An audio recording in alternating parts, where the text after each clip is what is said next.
প্রিয় শিক্ষার্থীবৃন্দু, আসসালামু আলাইকুম। কেমন আছো সবাই? ভালো আছো না? আশা করি ভালোই আছো। ভালো থাকো এই কামনা করি তোমাদের জন্য। তো দেখো, বিগত দিনে আমরা কি পড়িয়েছিলাম তোমাদের মনে আছে? কি পড়িয়েছিলাম বলো? হ্যাঁ বলো তো, কি পড়িয়েছিলাম? আমরা পড়িয়েছিলাম ব্যক্তিত্ব বিকাশের ক্ষেত্রে বংশগতির প্রভাব বেশি নাকি পরিবেশের প্রভাব বেশি, তাই না? এই ক্লাস হয়েছিল গতদিন, তাই তো? হ্যাঁ, তাহলে আমাদের দেখেছিলাম ব্যক্তিত্ব বিকাশে বা আচরণের ওপরে বংশগতি ও পরিবেশের প্রভাব কতটা কম বেশি। আমরা সেই আলোচনাতে তোমাদের জানিয়েছিলাম, তোমরা বুঝেছিলে। আমরা কি দেখেছিলাম? একজন শিশু উপযুক্তভাবে গড়ে উঠতে গেলে বংশগত গুণ যেমন তার ভিতরে থাকা দরকার হয়, তেমনি সেই গুণ বিকশিত করতে গেলে উপযুক্ত পরিবেশও লাগে, তাই না? কারোর ভূমিকা কিন্তু কোনো অংশে কম না, উভয় সমান গুরুত্বপূর্ণ, তাই না? আমরা বিভিন্ন উদাহরণ দেখেছিলাম। একবার শিম্পাঞ্জি শিশু মানুষের সাথে লালন পালন হয়ে সে কতটা মানুষ হতে পারছে, আবার মানুষের বাচ্চা বনে জঙ্গলের প্রাণীদের সাথে লালিত পালিত হয়ে সে কতটা বন্য হয়ে গেছে, এসব আমরা উদাহরণ থেকে দেখেছিলাম। তাহলে সেই ক্লাসে আমরা সিদ্ধান্ত নিয়েছিলাম যে একজন মানুষকে উপযুক্তভাবে গড়ে উঠতে গেলে, মানুষের মতো মানুষ হতে গেলে বংশগত গুণ যেমন তার ভিতরে থাকা দরকার, তেমনি উপযুক্ত পরিবেশে ফেলে সেই গুণকে বিকশিত করতে হবে, তা নাহলে সম্পূর্ণ বিকাশ সম্ভব হয় না, তাই না? হ্যাঁ, তো দেখো, সেই ধারাবাহিকতায় আজকে আমরা আলোচনা করব, দেখো, শিশুর বিকাশের ক্ষেত্রে বুদ্ধিভিত্তিক বিকাশ এবং আবেগীয় বিকাশ কেমন করে হয়, তাই না? একটা মানব শিশু ভূমিষ্ঠ হওয়ার পরে তার ভিতরে বুদ্ধির বিকাশটা বা আবেগজনীয় বিকাশটা কেমন করে আসে, কেমন করে হয়, কখন হয়, কিভাবে হয়, আমরা আজকের আলোচনাতে সে জিনিসটা তোমাদের সামনে স্পষ্ট করে তুলে ধরব। ঠিক আছে? তো আমরা দেখে আসি বুদ্ধিভিত্তিক বিকাশ, তাই না? বুদ্ধি এর ইংরেজি প্রতিশব্দ কি? ইন্টেলিজেন্ট। আমরা বুদ্ধি সম্পর্কে জানি না, অনেকে কম বেশি জানি, কিন্তু হ্যাঁ, বুদ্ধি, প্রত্যেক মানুষের বুদ্ধি আছে, কিন্তু মানুষ সামাজিক জীব। এই সমাজে যথোপযুক্তভাবে তাকে মানিয়ে চলতে গেলে বুদ্ধি খাটিয়েই চলতে হয়, তাই না? যে যত বেশি বুদ্ধিমান বুদ্ধিমতী, জীবন চলার পথ তার তত সুন্দর হয়, যে যত সুন্দরভাবে সমাজে মানিয়ে চলতে পারে, অ্যাডজাস্টমেন্ট করতে পারে, না?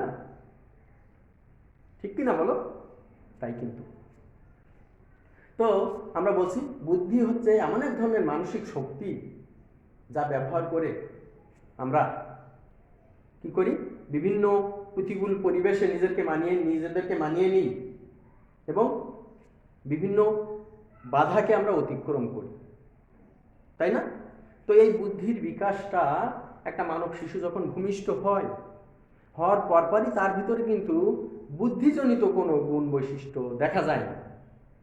সাইকোলজিস্টরা বা মনোবিজ্ঞানীরা পরীক্ষা করে দেখেছেন যে একটা মানব শিশু ভূমিষ্ঠ হওয়ার পরে আবেগ নিয়ে জন্মায়, কিন্তু সে তার ভিতরে আবেগ থাকে, কিন্তু বুদ্ধি যে গুণাবলীগুলো তার মধ্যে তখন দেখা যায় না।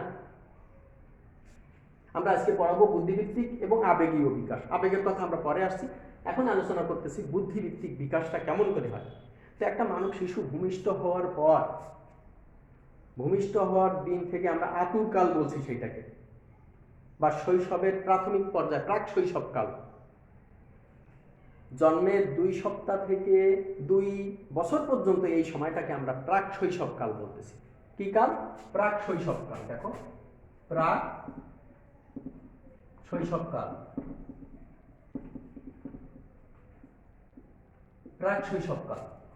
এই জন্মের 2 সপ্তাহ থেকে 2 বছর পর্যন্ত এই সময়কালের ভেতরে একটা বাচ্চা শিশুর ভেতরে বুদ্ধির বিকাশটা কিন্তু হয় না, এরপর থেকে শুরু হয়, কিন্তু আবেগীয় বিকাশ একদম প্রথম দিন থেকে হয়ে যায়।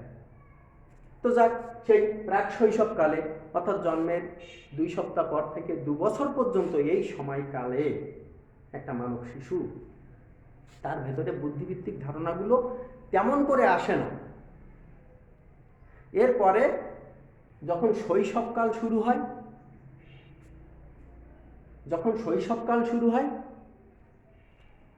যখন কিনা এবার শৈশবকাল শুরু হয়, তখন থেকে তার ভিতরে কিন্তু এই বুদ্ধির বিকাশটা চলে আসে। তো শৈশবকাল শুরু হচ্ছে 2 বছর থেকে 5-6 বছর বয়স পর্যন্ত, এই সময়টাকে শৈশবকাল বলছি আমরা। কয় বছর বয়স থেকে? 2 বছর বয়স থেকে 5-6 বছর পর্যন্ত, তাই না? শৈশবকালকে কিন্তু আমরা আবার 2 ভাগে ভাগ করছি।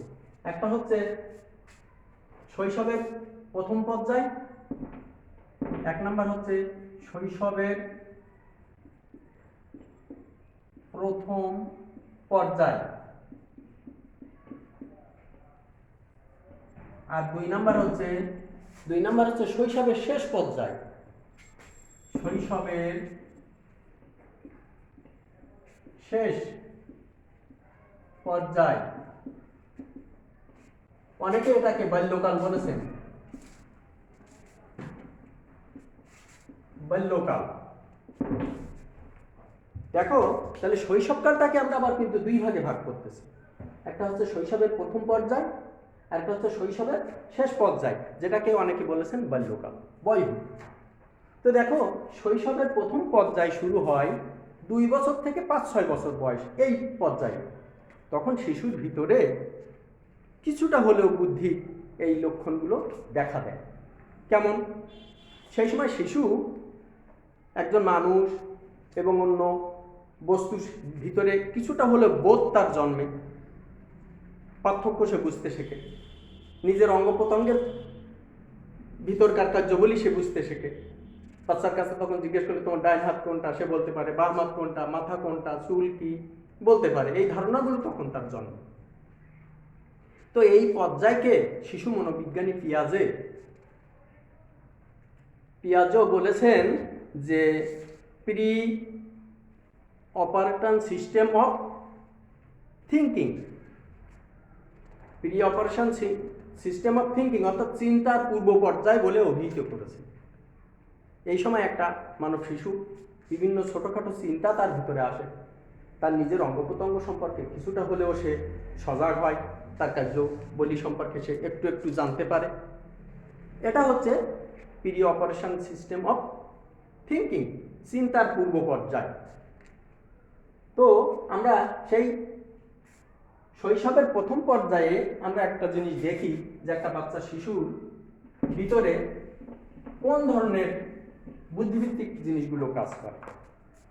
আমরা দেখি যে 2 থেকে 5-6 বছর বয়সী এই বাচ্চা শিশুর ভিতরে মূলত জীবন সম্পর্কে ধারণা আসে। জীবন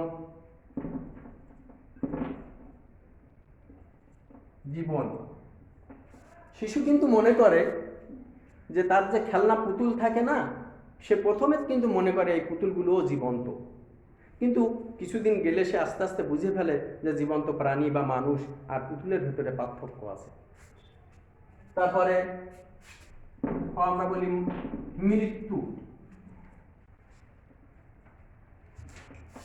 মৃত্যু সম্পর্কে একটা শিশু চিন্তা ভাবনা সামান্য শুরু হয়, যখন দেখা যায় প্রথমে ভাবে তার খেলনা যখন ভেঙে যায় বা কোনো কিছু হারিয়ে যায়, সে সেটাকে মৃত্যুর সাথে তুলনা করে। কিন্তু আসলে মৃত্যু যে স্বাভাবিক, এই হারিয়ে যাওয়া বা ভেঙে যাওয়াটাই মৃত্যু নয়, এটা আরও যখন সময় যেতে থাকে সে বুঝতে শেখে। তারপরে আসে সৌন্দর্য।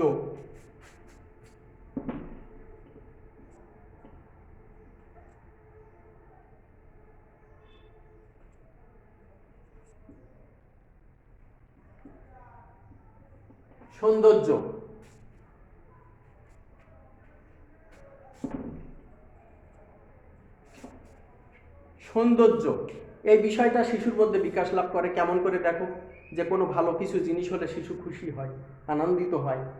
তোমরা দেখবা এই সময় টেলিভিশনে বা রেডিওতে যখন বিভিন্ন গান হয়, নাচ হয়, তখন দেখবা বাচ্চা শিশু তার সাথে তাল মিলিয়ে নিজে গাইতে থাকে, নাচতে থাকে, তাই না? তারপর আরও আছে নিজের অঙ্গ প্রত্যঙ্গ সম্পর্কে সে সজাগ হয়।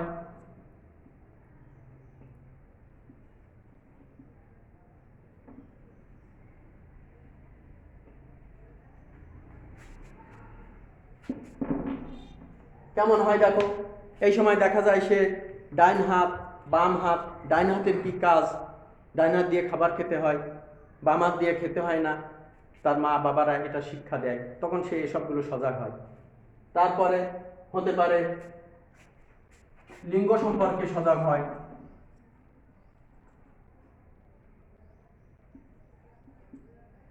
ছেলে মেয়ে এসব সম্পর্কে তার ভিতরে ধারণা আছে, যে মেয়ে এবং ছেলের পার্থক্যটা কিছু হলেও সে সময় বুঝতে পারে, তাই না? এই সমস্ত কার্যক্রমগুলো আমরা দেখি প্রাক শৈশবকালে তার ভিতরে বিকাশ লাভ করে। তারপরে যখন প্রাক শৈশবকাল শেষ হয়ে যায়, তখন চলে আসে শৈশবের শেষ পর্যায়, যেটাকে আমরা বলছি বয়হুড বা বাল্যকাল, তাই না? শৈশবের শেষ পর্যায়ে এসেও একটা মানব শিশুর ভিতরে কিন্তু তখন হয় কি, সে তখন স্কুলে ভর্তি হয়। শৈশবের শেষ পর্যায়ে হচ্ছে 6-7 বছর থেকে শুরু করে 10-11 বছর বয়স পর্যন্ত, এই সময়টাকে শৈশবের শেষ পর্যায় বা বাল্যকাল বলা হচ্ছে, তাই না?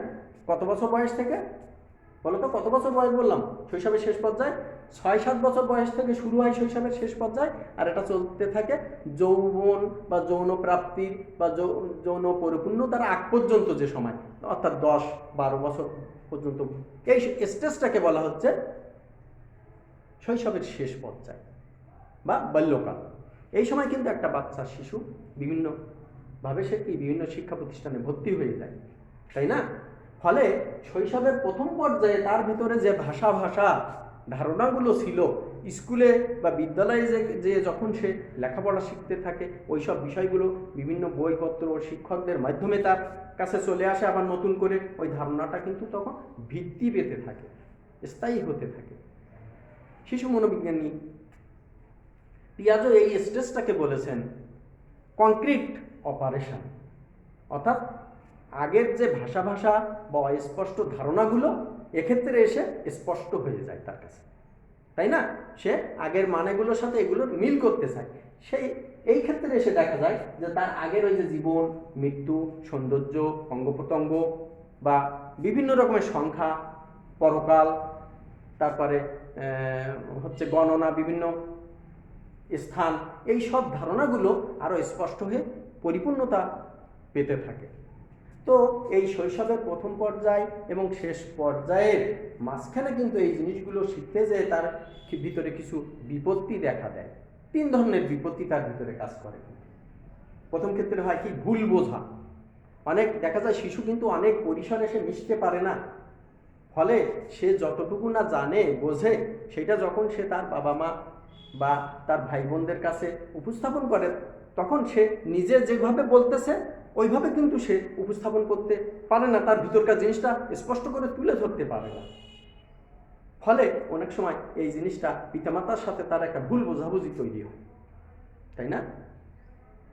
তো এই ভুল বোঝাবুঝি এক্ষেত্রে কিন্তু তার বাবা মা বা গার্জিয়ানদের উচিত হবে সেই ভুলটা সংশোধন করে দেওয়া। তারপরে তার হয় কি, সঙ্গীদের সাথে তার মেলামেশার একটা গ্যাপ থাকে, সেই গ্যাপের কারণে সে সব কিছু জেনে উঠতে পারে না।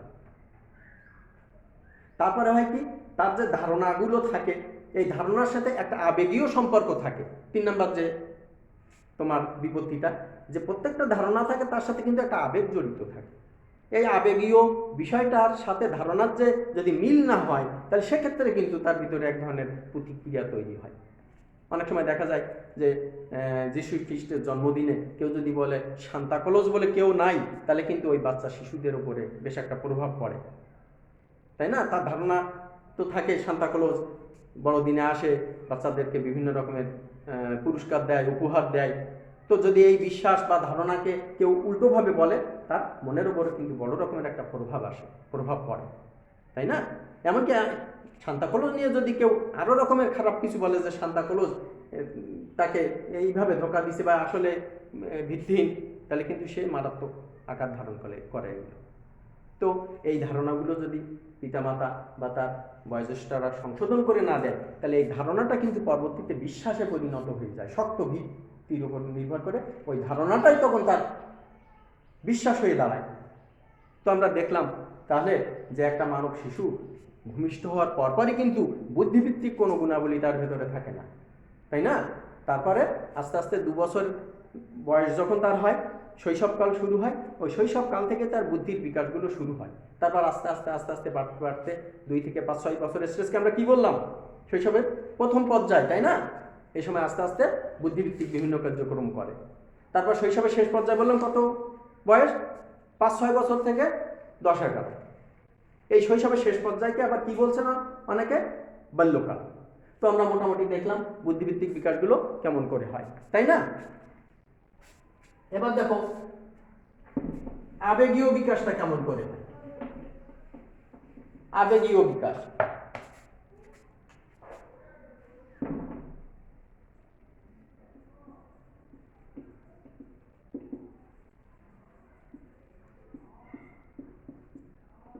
আবেগীয় বিকাশ, আবেগ কাকে বলে জানো তোমরা? জানো তো নাকি? হ্যাঁ, আবেগের ইংরেজি প্রতিশব্দ হচ্ছে ইমোশন, তাই না? ইমোশন মানে আবেগ। তবে একটা জিনিস আমরা যেরকম বললাম, শৈশবের প্রথম ওই বাচ্চা ভূমিষ্ঠ হওয়ার পর থেকে বুদ্ধিভিত্তিক কোনো গুণাবলী তার মধ্যে কিন্তু প্রথমে থাকে না। কিন্তু একটা জিনিস জেনে নাও যে ভূমিষ্ঠ হওয়ার সাথে সাথেই কিন্তু আবেগ নিয়েই একটা বাচ্চা বা মানব শিশু জন্মগ্রহণ করে। জন্মানোর সাথে সাথে একটা বাচ্চা কি করে? কান্না করে। কিন্তু আমরা বলেছিলাম না, কান্না করে। কান্না করাটা কিসের জন্য? কিসের আবেগ? ভয় পেয়ে সে কিন্তু কেঁদে ফেলে। মাতৃগর্ভে সে একটা জড়সড় অন্ধকার পরিবেশে ছিল, সেখান থেকে যখন সে একেবারে ভূমিষ্ঠ হয়ে হঠাৎ করে একেবারে আলো ঝলমল পরিবেশে যে হাত পা যখন আরো এরকম সংকুচিত জায়গা থেকে বেরিয়ে এসে হাত পা ছড়াছড়ি করে, চোখে আলো ঝলমল করে পড়ে, তখন সে কিন্তু ভয় পেয়ে যায়, আর তার জন্যই কিন্তু সে কেঁদে ফেলে। তাহলে কি জন্মানোর সাথে সাথে সে কিন্তু আবেগ নিয়েই জন্মায়। বুদ্ধি কিন্তু তার ছিল না, আমরা দেখেছি জন্মানোর সাথে সাথে বাচ্চাদের কিন্তু বুদ্ধি থাকে না, পরে আস্তে আস্তে বিকাশ লাভ করে। তো আবেগীয় বিকাশটা শুরু হয়ে যায় কিন্তু জন্মানোর পর থেকে, তাই না? তো বন্ধুরা দেখো, তাহলে আমরা বললাম আবেগ কি? আবেগের ইংরেজি শব্দ হচ্ছে ইমোশন। কোনো একটা বিষয় যখন আমরা দেখি, বস্তুর একটা প্রত্যক্ষণ আমার ভেতরে যে সংবেদনটা তৈরি করে, সেটাই কিন্তু আবেগ। ওই যেরকম একটা মানব শিশু ভূমিষ্ঠ হওয়ার পর থেকেই তার ভেতরে যে একটা প্রতিক্রিয়া তৈরি হলো, ভয় পেয়ে গেল, কেঁদে ফেললো, এটাই কিন্তু আবেগ। তো আবেগীয় বিকাশটা শুরু হয়, প্রথম থেকেই হয়ে যায়। তো দেখা যায় যে এই সময় আবেগের কিছু বৈশিষ্ট্য থাকে, আবেগীয় বিকাশের কিছু বৈশিষ্ট্য থাকে।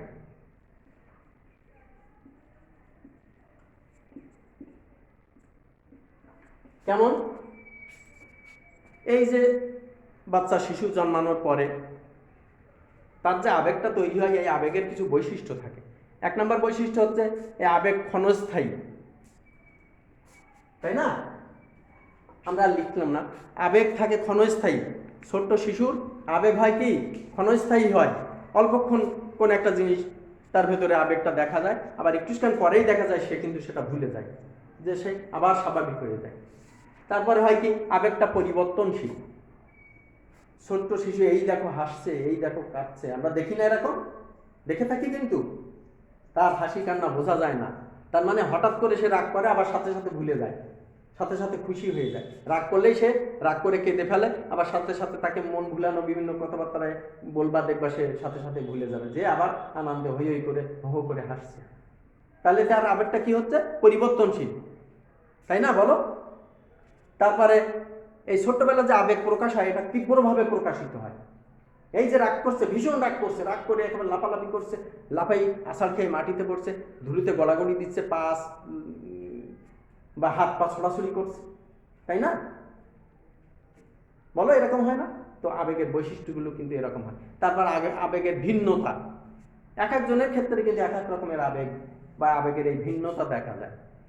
তারপর আবেগের মানসিক দিক, দেখা যায় বাচ্চা শিশু আবেগ তাড়িত হয়ে বিভিন্ন রকম কাজ করে, কিন্তু যখন আস্তে আস্তে তার বয়সটা বাড়তে থাকে, তখন সে কিন্তু একটা সময় বুঝে ফেলে যে না, এত যখন তখন রাগ করা বা হৈহুল্লোড় করা, কান্নাকাটি করা, এটা শোভা পায় না। মনস্তাত্ত্বিকভাবে তার উপরে কিন্তু একটা আসে, তখন সে তার আবেগকে সংযত করে ফেলে, কন্ট্রোল করে ফেলে, তাই না? তারপরে দেখো আবেগের ধরন, আবেগের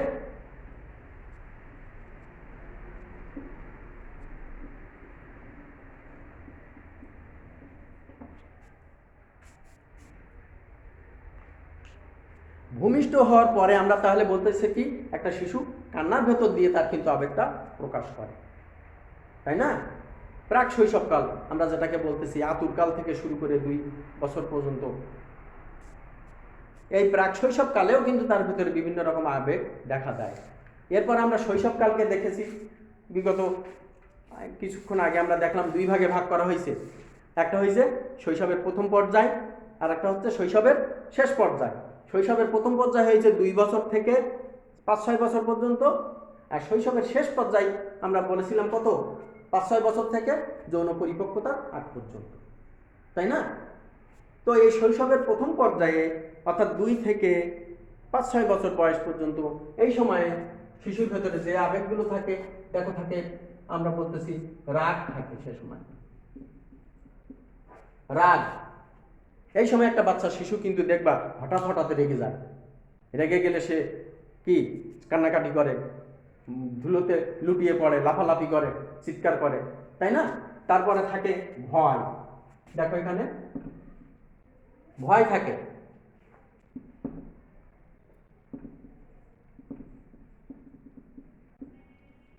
ভয় কি থাকে? ভয়। রাগের পাশাপাশি ভয়ও কিন্তু একটা নিরানন্দ অনুভূতি। এই সময় বাচ্চা শিশু বিভিন্ন জিনিস দেখে ভয় পায়। নতুন কোনো অতিথি মেহমান বাড়িতে আসলে নতুন মেহমানদের দেখেও কিন্তু ভয় পায়, ছোট্ট মানুষ তো।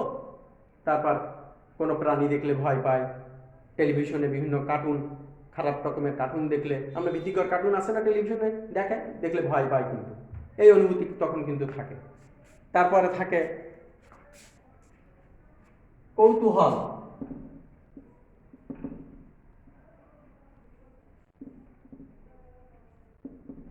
কৌতূহল থাকে, আমরা কিন্তু জানি ছোট্ট বাচ্চা কিন্তু কৌতূহল প্রবণ। নতুনদের দেখে যেমন ভয় পায়, একটু খানিকক্ষণ পরেই দেখবে আস্তে আস্তে তাদের ভয় কেটে গিয়ে তার প্রতি কিন্তু একটা কৌতূহল সৃষ্টি হয়। বাড়িতে কোনো একটা জিনিস কিনে আনবা, এই সেই দেখবা সে প্রথমে তার গায়ে হাত দিতে চাবে না ভয়ে, তারপর আস্তে আস্তে যখন ভয় কেটে যাবে তার গায়ে হাত দিয়ে নাড়াচাড়া করে দেখতে চাইবে যে জিনিসটা কেমন। কৌতূহল প্রবণ কিন্তু। তারপর থাকে ভালোবাসা।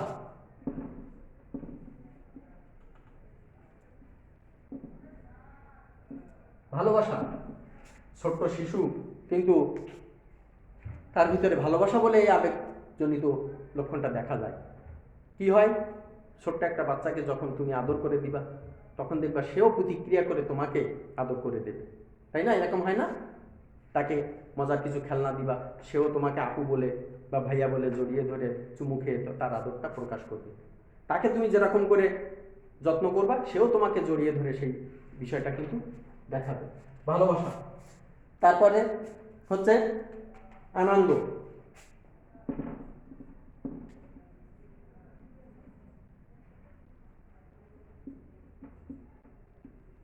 আনন্দ, একটা বাচ্চা শিশু কি করে? আনন্দিত হয়। তাকে যখন তুমি কোনো একটা খেলনা কিনে দিবা, দেখবা সে খুশি হয়ে আনন্দ করবে, আহ্লাদে হেসে লুটোপুটি খাবে, আদর করবে, ভালোবাসা জানাবে। নতুন জামা পেলে খুশি হয়, নতুন বই পেলে খুশি হয়, আনন্দ পায় সবাই না? চকলেট কিনে দিলে দেখবা সে আনন্দ করবে, মজা করবে। তো দেখা যাচ্ছে যে শৈশবের প্রথম পর্যায়ে এই সমস্ত আবেগময় অভিজ্ঞতাগুলো একটা মানুষ শিশুর ভিতরে থাকে। কিন্তু কি থাকে বলো? রাগ, ভয়, কৌতূহল, তাই না? ভালোবাসা, আনন্দ। তো গেল, এরপরে আসছে শৈশবের শেষ পর্যায়। এর স্টেজটা কতদিন বলো তো? 5-6 বছর বয়স থেকে কোন পর্যন্ত? 11-12, তাই না? যেটাকে আমরা অনেকে বলছি বাল্যকাল। এই বাল্যকালেও কিন্তু এই রাগ, ভয়, এই অভিজ্ঞতাগুলো থাকে, সেটা, তাই না? এটা হচ্ছে এর সাথে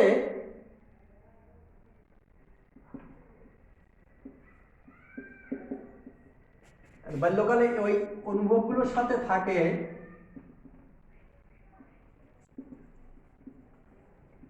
দেখো থাকে এর সাথে হিংসা থাকে,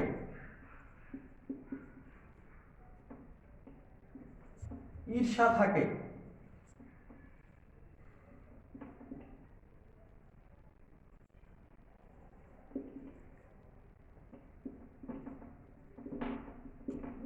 এই অনুভবগুলো থাকে। এগুলো তো থাকে, এর সাথে হিংসা থাকে। প্রথম দিকে ছোট বাচ্চাদের ভেতর কিন্তু হিংসাত্মক কোনো রকম কার্যক্রম দেখা যায় না। বাল্যকালে এসে যখন তার 7, 8, 9, 10 বছর বয়স হয়, তখন সে কিন্তু একজন আরেকজনকে দেখে হিংসা করে, ঈর্ষা করে, রাগারাগি করে, তাই না? কিন্তু এই হিংসা ঈর্ষাগুলো প্রথম দিকে থাকে না। তারপরে দুঃখ বলে একটা অনুভব এখানে দেখা যায়।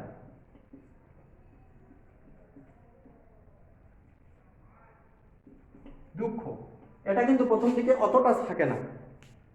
তো আমরা মোটামুটি দেখলাম যে একটা মানব শিশুর আবেগীয় দিকটা একবার ভূমিষ্ঠ হওয়ার পর থেকেই শুরু হয়, তার আবেগের বিভিন্ন কার্যক্রম, এবং সেটা ধীরে ধীরে বিকাশ লাভ করতে থাকে। আমরা তো দেখতেছি যে শিশুর বুদ্ধিভিত্তিক এবং আবেগীয় বিকাশ কেমন করে বিকশিত হতে থাকে, তাই না? আমরা মোটামুটি এটা কিন্তু দেখলাম, বুঝতে পারলে তোমরা সবাই? এরপরে আমরা বলতেছি বয়ঃসন্ধিকাল। দেখো একটা জিনিস, তাহলে এটা গেল শৈশবকাল, বাল্যকাল, এরপরে আসছে বয়ঃসন্ধি, বয়ঃসন্ধিকাল, বয়ঃসন্ধিকাল।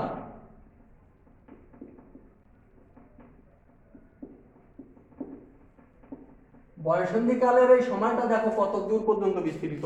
আমরা যে বলতেছি শৈশবের শেষ পর্যায়ে অর্থাৎ বাল্যকাল যেখানে শেষ হলো, এখান থেকে যৌবনে পদার্পণ করার মধ্যবর্তী যে একটা স্টেজ, অর্থাৎ 11-12 বছর বয়স থেকে 14-15 বছর বয়সের এই মধ্যবর্তী সময়টাকে আমরা বলছি বয়ঃসন্ধিকাল, পিউবারিটি।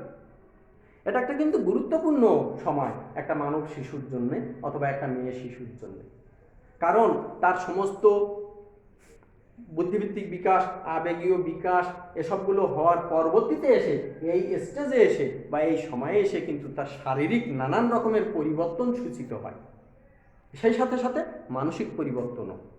শারীরিক পরিবর্তন কেমন? অর্থাৎ একটা ছেলে শৈশব কৈশোর পেরিয়ে যখন যৌবনে পদার্পণ করতে যায়, তখন কিন্তু তার শারীরিক গঠনের অনেক পরিবর্তন আসে। কেমন? তার গোঁফদাড়ি গজায়, তার গলার স্বর মোটা হয়, হ্যাঁ, তাই না?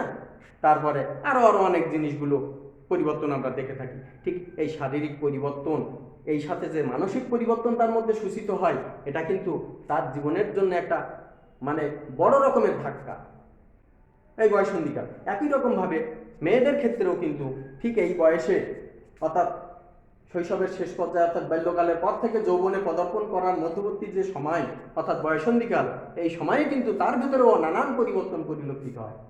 আমরা জানি একই রকমভাবে মেয়েদের গলার স্বর মিহি হয়, তার শারীরিক নানান রকমের পরিবর্তন হয়, হ্যাঁ, নানান রকম পরিবর্তন, যেটা তোমরা বইতে দেখে নিতে পারবা, তাই না? তার দেহের অঙ্গ প্রত্যঙ্গের বিভিন্ন পরিবর্তন আমরা পরিলক্ষিত হয় এই সময়টাতে। তো এই পরিবর্তনও তার মানসিকতার উপরে কিন্তু বড় রকমের একটা